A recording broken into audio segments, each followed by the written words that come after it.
Winston Churchill جو کہ برطانیہ کے پرائم منسٹر رہ چکے ہیں اور جس کا شمار 20ویں صدی کے مشہور لیڈروں میں ہوتا ہے، تو وہ اپنی کتاب میں ایک پشتون کا ذکر کرتے ہیں جس کے بارے میں وہ فرماتے ہیں کہ he was the Napoleon of Pashtuns. وہ ذکر کرتے ہیں عمر خان آف جندول کے بارے میں، ایک ایسا جنگجو جس کا نام آج بھی در خیبر کے پہاڑوں میں گونجتا رہتا ہے، جو کہ طاقتوں کو للکارتا تھا اور تاریخ کو پامال کرتا تھا۔ لیکن یہ شخص کون تھا اور وہ طاقتوں کے خلاف مزاحمت کی علامت بننے کے لیے کیسے کھڑا ہوا؟ تو آئیے آج کی اس ویڈیو میں ان کی کہانی کو سمجھتے ہیں۔ عمر خان کی پیدائش ہوتی ہے جندول ویلی میں۔ یہ علاقہ ایک پہاڑی علاقہ ہے جسے ہم کہتے ہیں ٹرائبل ایریا، جو کہ آج خیبر پختونخوا کا حصہ ہے۔ کافی کم ایج سے ہی عمر خان آف جندول کے اندر ایکسیپشنل لیڈرشپ سکلز تھے اور وہ کافی ایک انصاف پسند شخص تھے۔ عمر خان آف جندول ان کے اوپر پختون ولی کا ایک بہت بڑا اثر تھا، جس کی وجہ سے وہ ایمفیسائز کرتے تھے ہاسپٹیلٹی کے اوپر، کریج کے اوپر اور لویلٹی کے اوپر۔ عمر خان آف جندول باقی ٹرائبل لیڈرز کی طرح نہیں تھے جو کہ پرسنل پاور کے لیے ایک دوسرے کے ساتھ لڑتے تھے۔ عمر خان آف جندول اپنی ذات سے ہٹ کر سوچتے تھے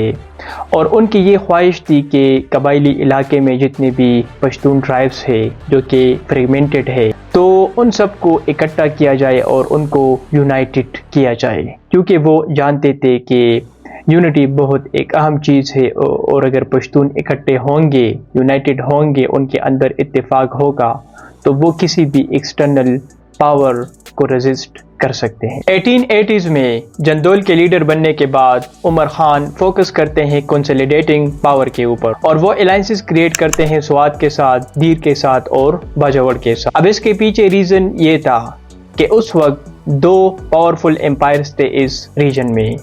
ایک تھا برٹش امپائر جو کہ اس وقت تک پورے ہندوستان پر کنٹرول کر چکا تھا، اور دوسرا جو پاور تھا تو وہ تھا رشین امپائر جو کہ لوکیٹڈ تھا نارتھ میں۔ ان دو پاورز کے درمیان گریٹ گیم شروع ہو چکی تھی اور ان کے درمیان جو بفر سٹیٹ تھا تو وہ تھا افغانستان۔ دونوں امپائرز کی یہ کوشش تھی کہ افغانستان کو کنٹرول کیا جائے۔ اب یہ جو ٹرائبل ایریا تھا تو یہاں پر جتنے بھی ٹرائبس تھے، جتنے بھی قبیلے تھے تو سارے انڈیپینڈنٹ تھے، اور برٹش کی یہ کوشش تھی کہ ان ٹرائبس کو کنٹرول کیا جائے اور ان پر رول کیا جائے تاکہ یہ ٹرائبس، یہ قبیلے فیوچر میں ان کے خلاف استعمال نہ ہو۔ اب یہ جو سارا گیم چل رہا تھا تو اس کو پریڈکٹ کر رہا تھا عمر خان آف جندول، اسی وجہ سے وہ ڈفرنٹ ٹرائبس کے ساتھ الائنسز کریٹ کر رہا تھا اور وہ پشتون ٹرائبس کو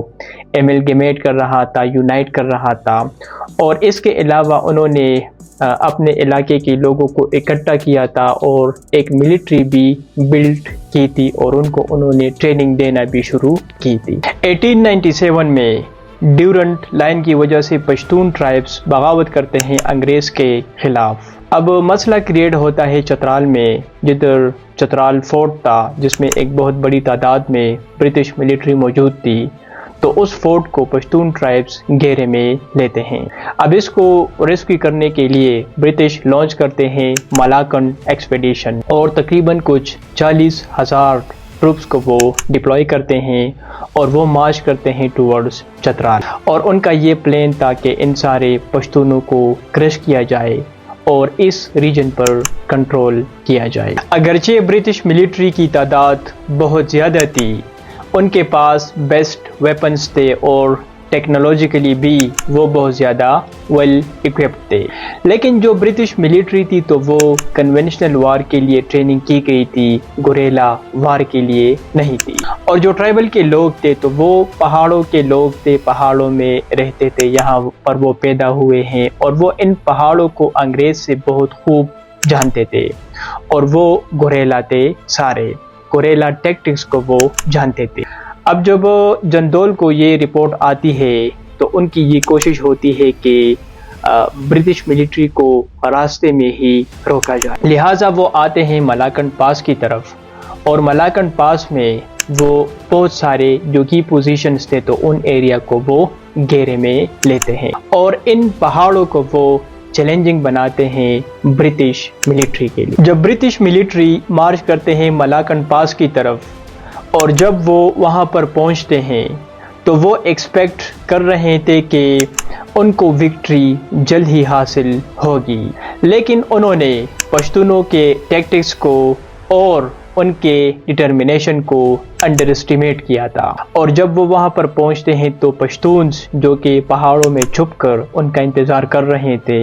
وہ ایک بہت بڑی تعداد میں ان پر حملہ آور ہوتے ہیں۔ عمر خان اور ان کے لوگ اس جنگ میں ایمبوشز کا استعمال کرتے ہیں اور وہ ٹارگٹ کرتے ہیں برٹش ملٹری کنوے کو تاکہ سپلائی کو روکا جا سکے، اور وہ اتنی بڑی تعداد میں اٹیکس کرتے ہیں کہ تقریباً کچھ 300 کے قریب برٹش ملٹری کی کیجولٹی ہوتی ہے اور ایک بہت بڑی تعداد میں وہ زخمی ہوتے ہیں۔ اس دوران عمر خان اور ان کے لوگ ملاکن فورٹ کو بھی گھیرے میں لیتے ہیں اور ان پر ایک بہت بڑی تعداد میں اٹیکس کرتے ہیں، جس سے برٹش ملٹری کا ایک بہت بڑا نقصان ہوتا ہے۔ ملاکن کے علاوہ ڈیر اور چکدرہ میں بھی ان کے گیریزنز موجود تھے جدھر ان کی ایک بہت بڑی تعداد تھی، تو وہاں پر بھی عمر خان اور ان کے فورسز جاتے ہیں اور ان پر وہ حملہ کرتے ہیں،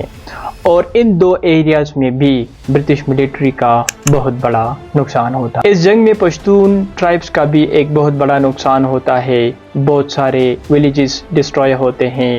فیملی ڈسپلیس ہوتی ہے، اور ایک بہت بڑی تعداد میں ان کے جو ویریئرز تھے تو وہ مرتے ہیں، لیکن آخری دم تک پشتون لڑ رہے تھے اپنی آزادی کے لیے اور اپنی انڈیپینڈنس کے لیے۔ انگریز کے خلاف عمر خان کی ریزسٹنس ایک سورس آف انفارمیشن ہے، نہ صرف پشتونوں کے لیے بلکہ پوری دنیا میں جتنے بھی فریڈم فائٹرز ہیں ان سب کے لیے۔ عمر خان آف جندول کی اسٹرگل اس بات کو پروف کرتی ہے کہ اگر آپ یونائٹڈ ہے، اس بات سے کوئی فرق نہیں پڑتا کہ آپ کی تعداد کتنی ہے، کم ہے یا زیادہ ہے، لیکن اگر آپ یونائٹڈ ہے تو آپ دنیا میں